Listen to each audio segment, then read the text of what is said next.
arabohora TV. Twongeye kubasuhuza bakunzi barabohora TV. Uyu ni wa mwanya mwiza wo kuganira ku ijambo ry'Imana, ubuhamya, indirimbo n'ibindi. Reka dusenge Imana hanyuma tuganire ku isomo bita angelology cyangwa ubumenyi ku bamarayika. Nifuje kubasangiza bimwe muri aya masomo kuko nanjye nagiriwe umugisha wo kuyamenya. Reka rero tuganire, tubanze dusenge Imana. Uwiteka Mana nyir'ijuru n'isi, Uwiteka murengezi w'ubugingo bwacu, Uwiteka mukiza w'abatuye isi bose, turagushimiye uyu mwanya uduhaye wo kuvuga ku ijambo ryawe kugira ngo ahari abantu b'Imana bazunguke kukumenya Imana, kukumenya Bibiliya ndetse no kumenya amateka ya Bibiliya. Turasenze rero kugira ngo umuntu wese udukurikiye ahabwe umugisha mu izina rya Yesu, amen. Nifuje kubaganiriza ku isomo bita angelology. Angelology ni isomo ryiga ku bumenyi bw'abamarayika cyangwa ubumenyi ku bamarayika.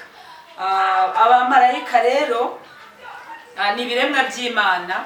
Inyigisho ku bamarayika zigendanye n'inyigisho z'Imana, cyane cyane ko abamarayika ari abakozi bayo, kubera ko ni ibyanditswe byera bibivugaho. Hari ibitekerezo byinshi by'abizera bavuga ku bamarayika. Hari abamarayika beza n'abamarayika babi. Usomye mu Bakorinto ba mbere ibice 10 umurongo waho wa 25, ugasoma n'ibyahishuwe ibice 9 umurongo waho wa 20. Ibyo tuzarebera hamwe muri iri somo ni inkomoko y'abamarayika, imiterere y'abamarayika, urutonde rw'abamarayika, imirimo y'abamarayika n'iherezo ry'abamarayika. Inkomoko y'abamarayika cyangwa origine des anges, ibyanditswe byera bivuga hose imibereho y'abamarayika abaribo barimo ababi n'abeza, nk'uko tubisanga muri Zaburi 148 umurongo waho wa 2 kugeza ku murongo waho wa 5. Inkomoko rero y'abamarayika twabona yuko ari ku Mana, kuko Imana niyo yabaremye. Muri make inkomoko y'abamarayika ni Imana, kuko ariyo yabaremye ikabaha n'uburambe. Igihe yabaremeye Bibiliya ntikigaragaza, ariko bigaragara ko yabaremye mbere yo kuremwa kw'isi n'ibiyiriho.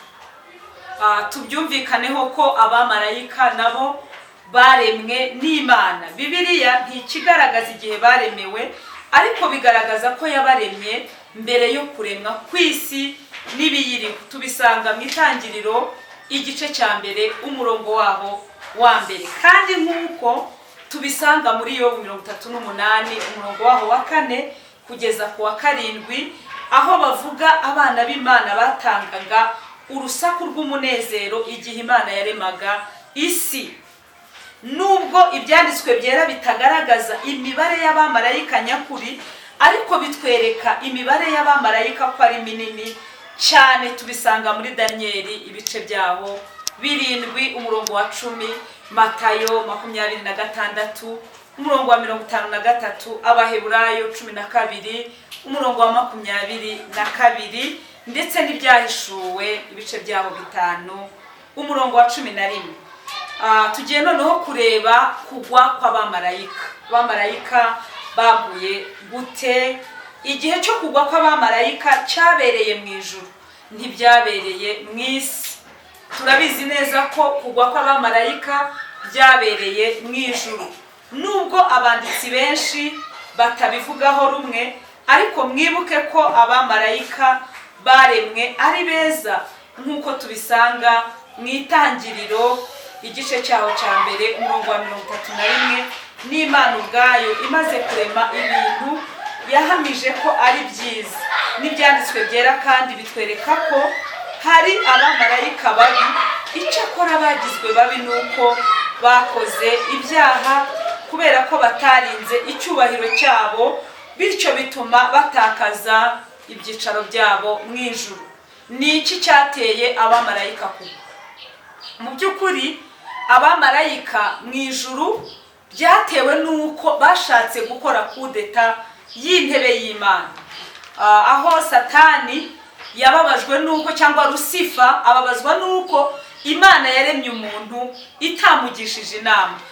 Dusomye hano mu Itangiriro ibice 6 umurongo wa 2 no muri Ezekiyeli 28:15 kugeza 17, iyi mirongo tuvuze itwereka nta gushidikanya ko abamarayika baguye. Igihe cyo kugwa kw'abamarayika, ibyanditswe byera ntibigaragaza igihe cyo kugwa kw'abamarayika, ariko ibigaragara nuko baguye mbere y'abana b'abantu bera, ko Satani yaje mu ngobyi ya Edeni aho Adamu na Eva babaga azanywe no kubagusha aha, ariko ntabwo Bibiliya igaragaza igihe cyo kugwa kwa Satani n'umwanzi w'Imana. Bamwe batekereza ko kugwa kw'abamarayika baguye hagati y'igice cya mbere cy'Itangiriro, abandi bakavuga ko ari igice cya mbere umurongo wa 2, abandi bakavuga ko ari igice cya 3 umurongo waho wa mbere. Icyateye abamarayika kugwa, abamarayika baremwe ari beza kandi ibitekerezo byabo biyoborwa n'Imana, ariko umuntu yakwibaza ibi bibazo: kuki abamarayika baguye? Kuki ibitekerezo bya bamwe byavuye ku Mana? Abantu bamwe bavuga ko kugwa kw'abamarayika byavuye ku Mana, ariko mu by'ukuri Imana ntiyarema ikibi ngo yongere ikirwanye. Nyuma ibitekerezo binyuranye by'abana b'abantu twakwanzura tuvuga ko byatewe no kwivumbura ku Mana, bakajya mu nyungu zabo aho kujya mu nyungu z'Imana. Byatewe no kwikunda kwabo, baretse kwishimira ibyiza byose Imana yabahaye. Impamvu zateye Satani kugwa ni nk'iz'abamarayika basanzwe, kuko ari we shefu wabo. Mana itugirire neza. Ingaruka zo kugwa kwabo: mu by'ukuri abamarayika bamaze kugwa hari ingaruka zabayeho. Izo ngaruka rero ni izihe? Abamarayika baremwe ari beza kandi ibitekerezo byabo biyoborwa n'Imana, ariko umuntu yakwibaza ibi bibazo: kuki abamarayika baguye? Kuki ibitekerezo bya bamwe byavuye ku Mana? Ibi ngibi twari tumaze kubiganiraho, ariko noneho tugiye kuganira ingaruka zo kugwa kwabo. Imana idufashe. Ibyanditswe byera bigaragaza ingaruka zo kugwa kwabo. Ingaruka ya mbere yo kugwa kw'abamarayika, batakaje ubwere bwabo. Tubisanga muri Matayo ibice byaho 10 umurongo waho wa mbere, Abefeso ibice 6 umurongo waho wa 11, Ibyahishuwe ibice 12 umurongo waho w'9. Bamwe muri bo batawe ikuzimu aho babohewe kugeza ku munsi w'urubanza. Petero wa 2 ibice 2 umurongo wa 4, Yuda ibice 6 igice cya mbere umurongo wa 6. Abandi basigaye babohowe kugira ngo barwanye umurimo w'Imana. Tubisanga muri Danieli ibice 10 umurongo wa 12 n'umurongo waho wa 20. Bazaniye ubutaka kuvumwa kubera icyaha cya Adamu. Itangiriro ibice 3:17. Ibyo byatumye isi yose ihungabana kubera icyaha. Ibyaha abamarayika bakoze byatumye isi yose ihungabana, ibura umutekano kugeza uyu munsi. Tugiye noneho kurebera hamwe urutonde rw'abamarayika. Mu by'ukuri abamarayika barimo ibice bibiri binini. Harimo igice cy'abamarayika beza, hakabamo n'igice cy'abamarayika babi. Ibi ni ibice bibiri binini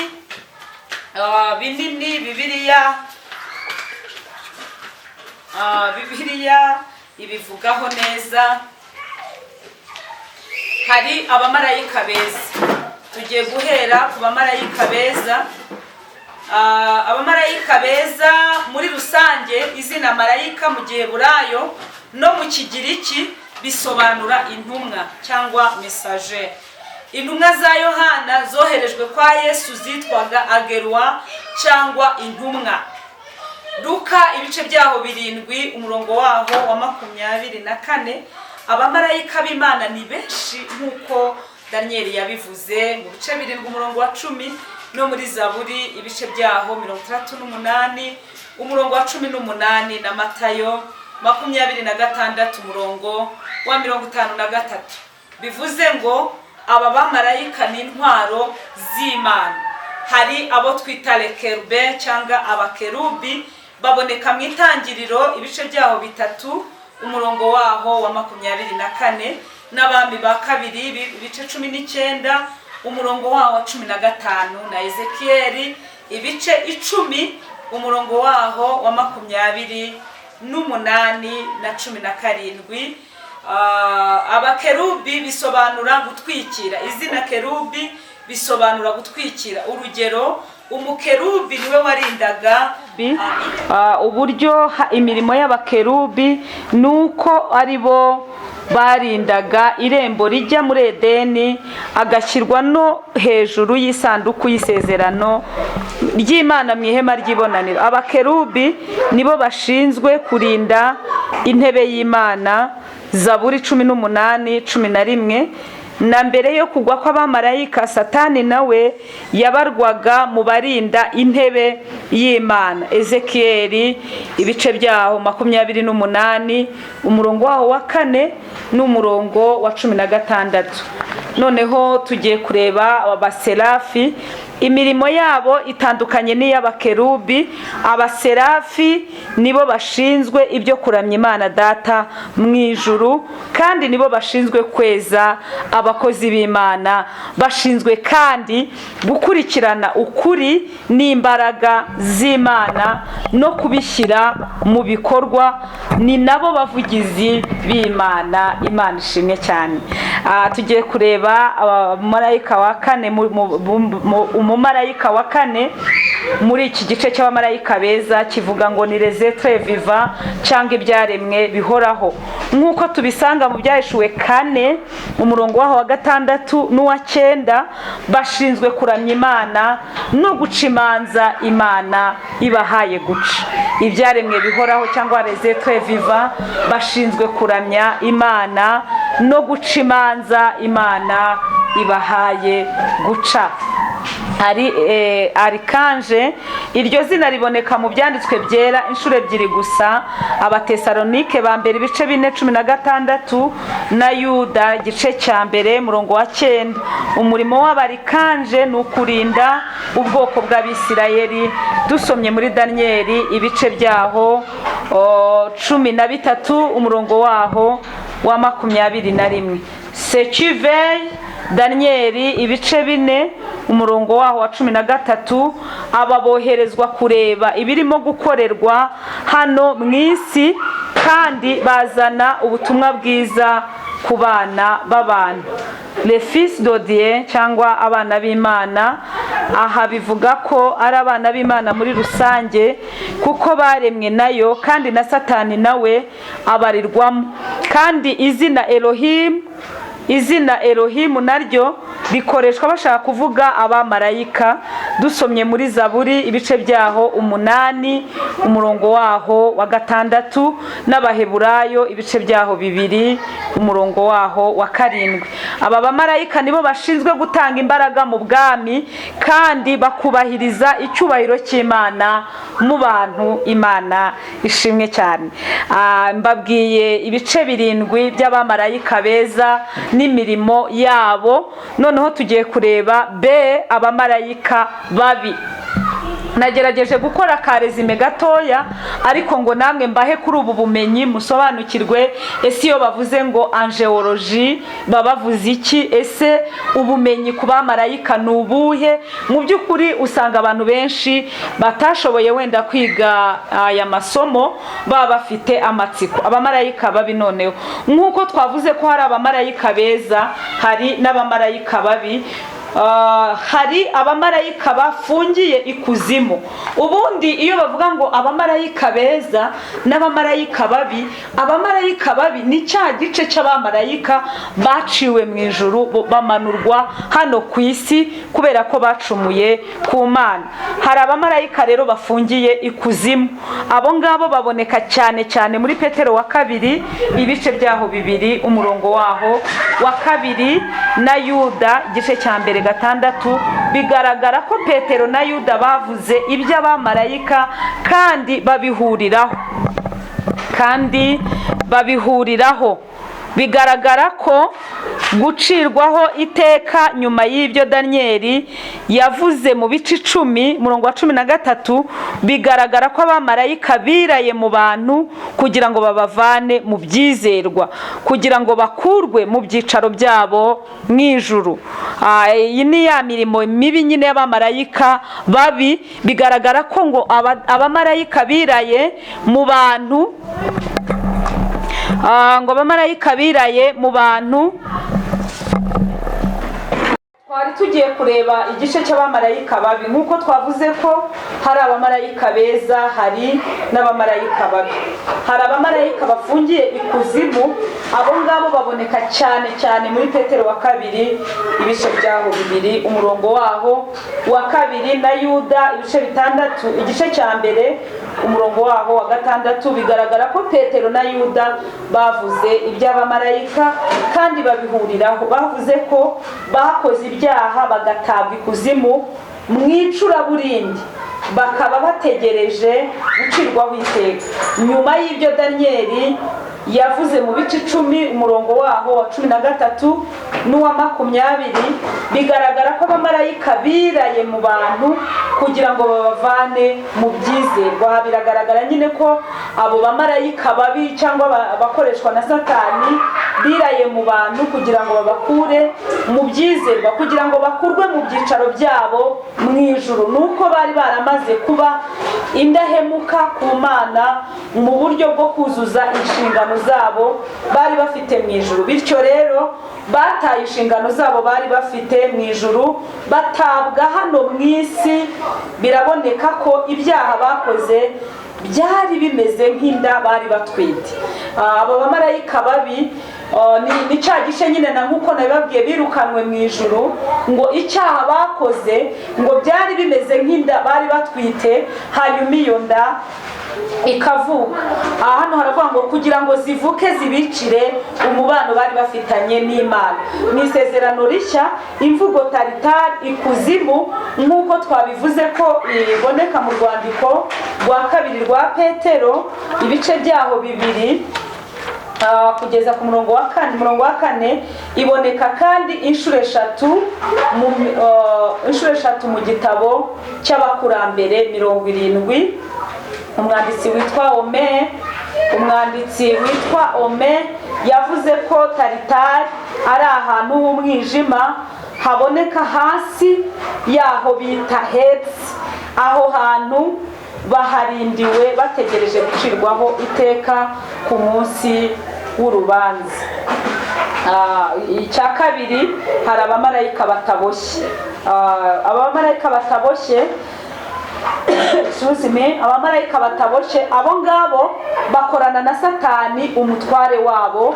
Biboneka muri Matayo 25 umurongo waho wa 41 no mu Byahishuwe ibice 12 umurongo wa 7 kugeza ku murongo wa 9. Mu bundi buryo kandi baboneka batatanye kugira ngo babone uko bayobya benshi. Zaburi 78 umurongo wa 49 n'Abaroma ibice bya 8 umurongo wa 38. Abakorinto kandi Abakorinto ba mbere ibice 6 kugeza ku umurongo wa 3, ndetse no mu Befeso 1:21 aho bavuga iby'ububasha, iby'ubutegetsi, iby'imbaraga. Ibyo bikaboneka no mu Befeso 6:12. Abo kandi babikora bagamije gushyigikira umutware wabo Satani mu ntambara barwana n'abamarayika beza ndetse n'abantu bashyigikiye imana yabo. Aha rero aba bamarayika tuvuze bataboshye ngo ibintu byose bakora, mbese babohowe kugira ngo barwanye itorero, kugira ngo barwanye abera, ndetse ngo ibyo byose babikora bashyigikiye umutware wabo Satani mu mirimo mibi akorera abera, kuko Satani nta kindi cyamuzanye ni ugutatanya ubwoko bw'Imana, ni ukubakura mu byabagirira umumaro bakabayobya. Hari n'ibintu abantu bakora batabizi, ariko aba babikora ni abamarayika bataboshye, kuko hari n'abamarayika baboshye. Noneho hari abadayimoni. Cya gatatu, abadayimoni baboneka mu byanditswe byera, cyane cyane mu butumwa bune. Ibyo kandi ni imyuka, tubisanga muri Matayo ibice byaho 8 umurongo waho wa 16. Kenshi na kenshi abo bitwa imyuka mibi.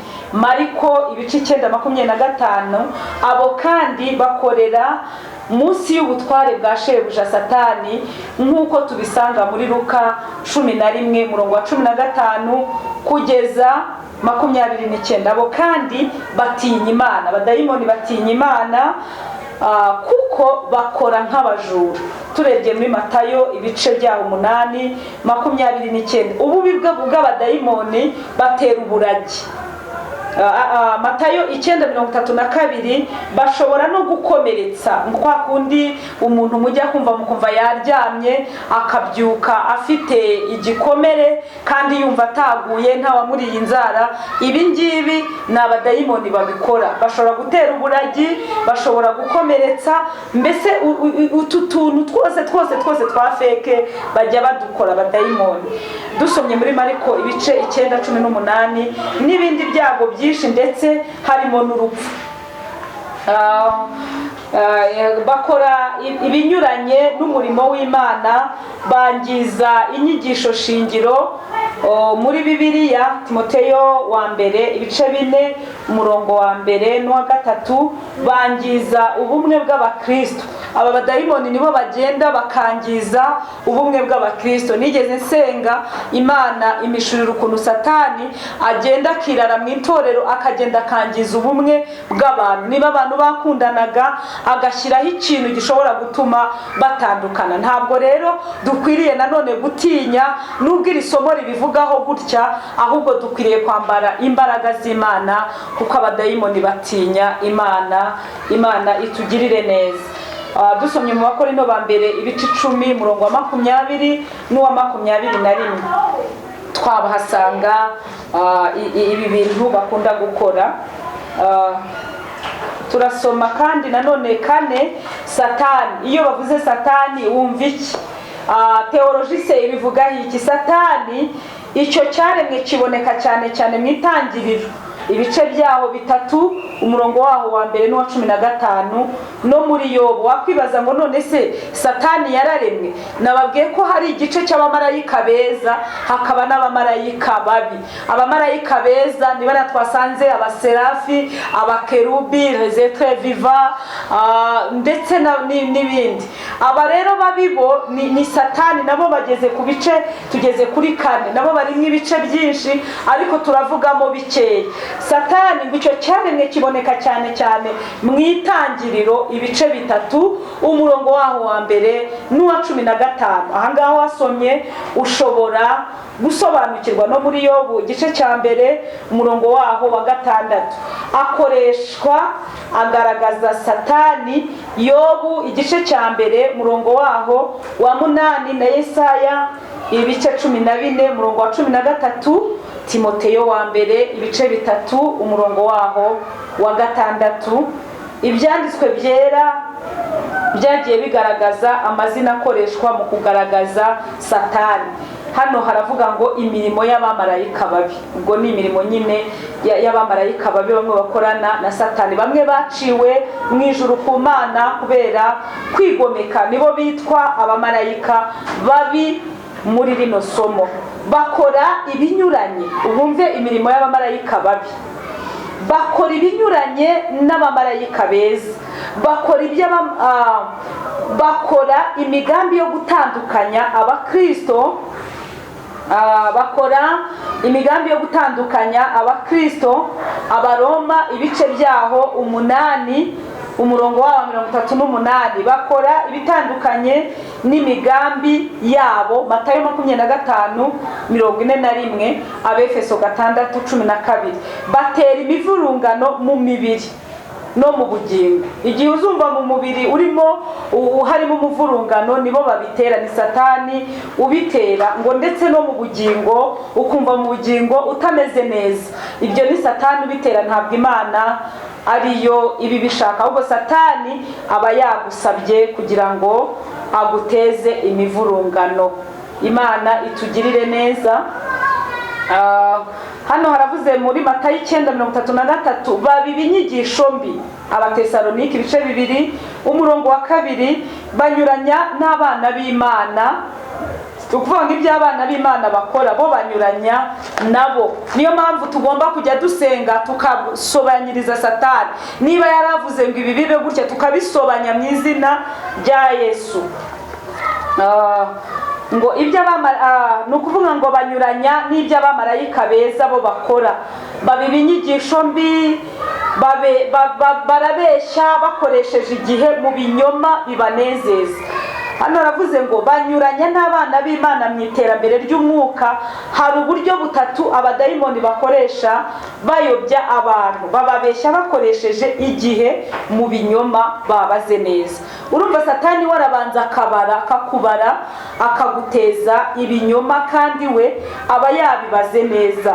Imana idufashe. Bambaza ibigirwamana bakoresheje inyama z'intonorano, kandi mu gihe cy'akarengane bazakoresha ibyo bikorwa by'abadayimoni baramya inyamaswa. Byahishuwe 3 umurongo waho wa 16.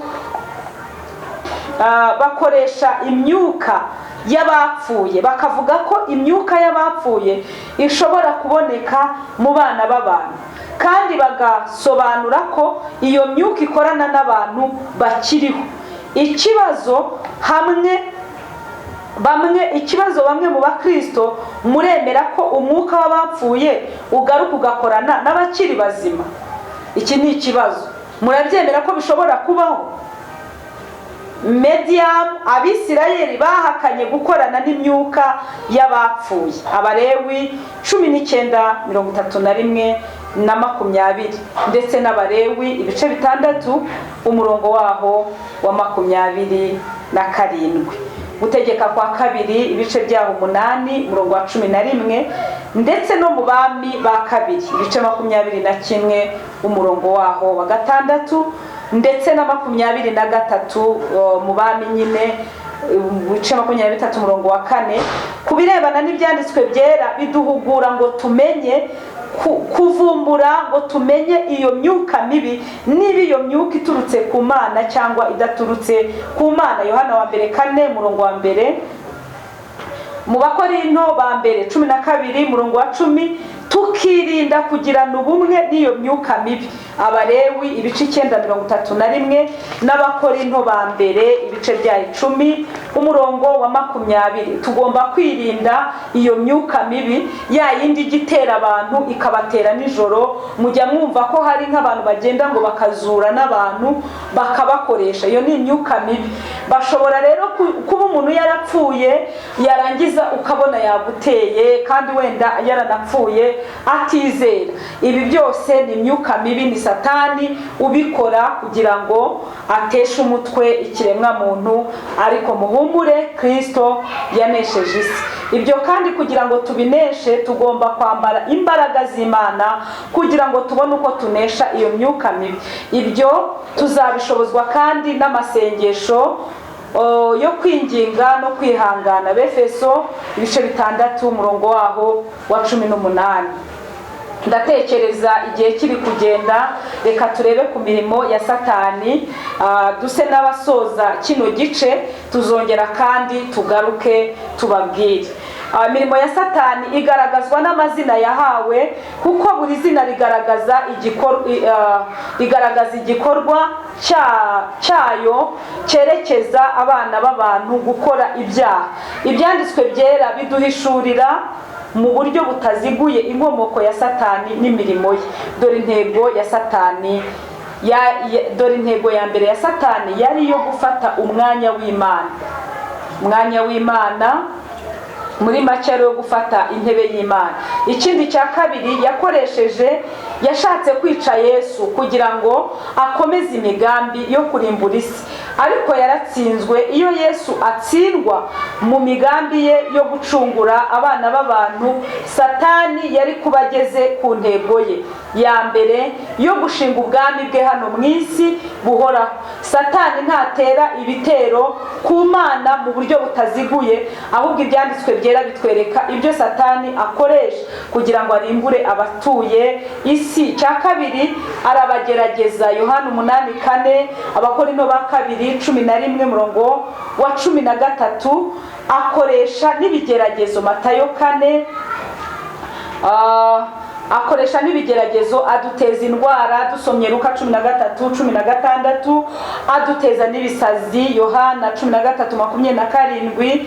Abakristo ntidukwiriye kwemerera Satani kugira ngo adufateho uruhare runini kubera ubujiji bwacu. Abakorinto ba 2 ibice byaho 2 umurongo waho wa 11. Tugomba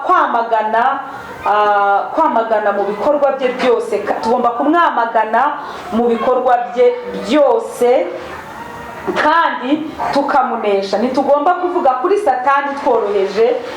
Yuda 8, ibyo tuzabishobozwa no kwambara intwaro zose z'Imana kugira ngo tuneshe Satani. Yesu yamunesheje ku musaraba nk'uko tubisanga mu Baheburayo ibice 2 umurongo waho wa 14. N'umukristo nawe akwiriye kwibera muri uwo mucyo wo kwizera. Yitwa Satani nk'uko tubisanga muri Yobu gice cya mbere 6 na Matayo 4:10. Iyo mvugo isobanura umwanzi w'Imana n'abantu. Satani ubundi bisobanura umwanzi w'Imana n'abantu. Niyo mpamvu umuntu wese ukorera Satani adashobora gukunda abakorera Imana. Icya kabiri yitwa ikigirwamana. Twasoma nanone hano muri Petero wa mbere 5:8 no muri Matayo 13:39, Abefeso 6:11. Iyo mvugo igaragara cyane mu Isezerano Rishya kandi ni umukorone, ni umurezi wa bene data. Niko yitwa, ni umukoroni, ni umurezi wa bene data. Itangiriro 3:1-7. Yitwa inyamaswa nk'uko tubisanga mu Byahishwe 12 murongo wa 3 kugeza ku wa 7 no muri Yesaya ibice 51 umurongo waho wa 9. Izina inyamaswa risobanura inzoka. Inyamaswa kandi ni izina risobanura Satani. Satani yitwa nanone indyarya. Indyarya isobanura imiterere ye n'imirimo ye. N'indyarya, umugome, umwicanyi, umunyagitugu, aragerageza. Matayo 4:3. Iryo zina rye rikururira abantu mu byaha, yereka abantu inyungu bagiye kubona ariko rikabagusha mu byaha. Irindi zina rya Satani ni umwami w'isi. Ahindura Bibiliya gufasha abana b'abantu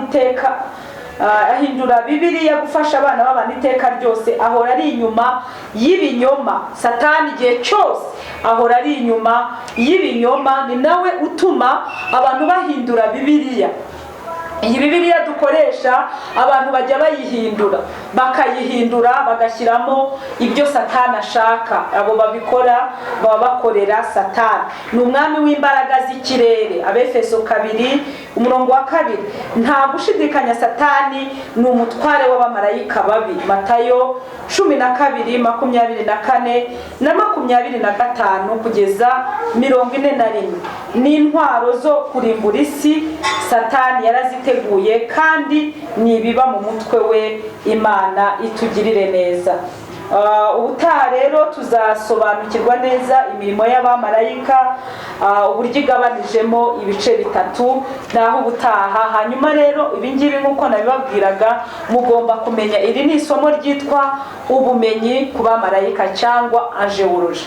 Mu bamarayika rero niho hazamo nyine abamarayika beza, aba bahora badusabira ku Mana, aba Mikayire, aba Gaburiyeli. Mbese twavuzemo ibice bikeya, ariko ni ibice bibiri binini mbahaye samari. Ni abamarayika beza bafite ibice binini cyane, ab'Imana igituma. Abamarayika kandi babi nabo barimo ibice binini, kandi abo bamarayika babi nibo bazamo Satani, abadayimoni, indyarya, mbese n'ibindi bibi. Ariko akantu nababwiramo hano dusa naho dusohoyemo, nuko Satani arimo ashyiramo imbaraga nyinshi kugira ngo ahindure Bibiliya, abashe kuyobya abantu b'Imana. Ariko abasenga, soje mbashishikariza gusenga, kwiringira Imana, kwihana neza, kumenya igihe muri gukoreramo, kandi ntimwemerere Satani ko ababara, kuko hano twabonye ko ngo ajya abara umuntu, akamubara mu binyoma bye yabaze neza kugira ngo amutandukanye n'Imana. We Satani ni umunyamibare mibi, kuko ikintu cyose ashobora nko kukubwira urugero ati genda wibe, niwiba urahita ukira, kandi nakubwira uburyo nibagufata bari bukwice n'ubwo bukire ntububone. Urundi rugero akabwira nk'umuntu ati genda usambane, nta muntu uri bubimenye. Nakwereke ko nashobora kureka ko muri icyo cyaha ukoze hari ingaruka z'icyaha uzahura nazo, ariko muhumure, Kristo yanesheje isi. Hari abajya baterwa rero n'iyo myuka, ugasanga urarushikagurika, ugasanga urarota bapfuye. Ibyo bintu byo kurara umuntu arota bapfuye excuse me, ni Satani ubikora. Ndagira ngo soze mbabwira ngo amahoro y'Imana bane namwe. Shalom.